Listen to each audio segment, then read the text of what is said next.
David had always found solace in the wild, untamed beauty of the outer isles. As an atmospheric scientist, he often drove along the rugged coastline, collecting data on weather patterns and climate shifts. But on this particular midsummer evening, the air felt different, thick with an unshakable tension, as if the land itself was holding its breath. The sun hung low in the sky, casting long shadows across the heather-covered hills. David's Land Rover rattled along the narrow, winding roads, the tires crunching over gravel, and the occasional clump of seaweed washed ashore. He had planned to return to his research station before nightfall, but something drew him deeper into the island's heart. As he rounded a bend, he spotted a flicker of light in the distance. Curious, he slowed the vehicle and peered through the windshield. A small clearing opened up, surrounded by ancient stone walls covered in moss. The light flickered again, and he could make out figures moving within the shadows. He parked his Land Rover and stepped out, the salty breeze tussling his hair. The air was charged with an otherworldly energy, and David felt a cold shiver run down his spine. He crept closer, being very careful not to make a sound.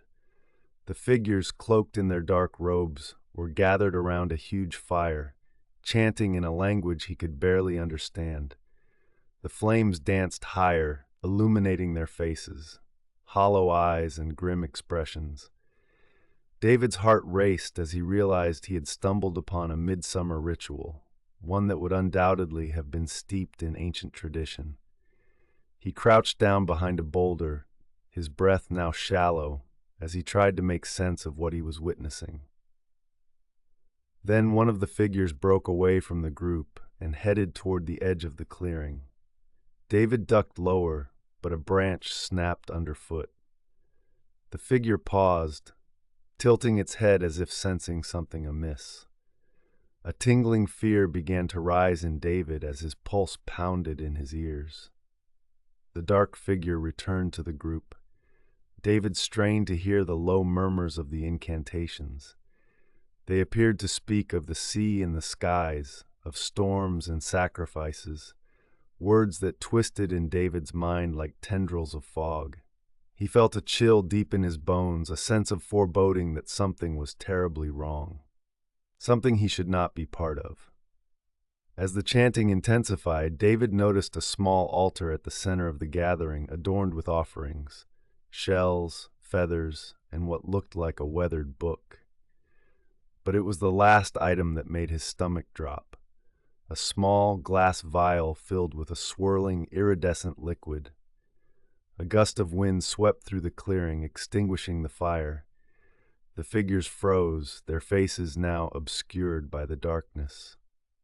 David's instincts screamed at him to flee, but he was rooted in place as a secret spectator to this eerie ceremony.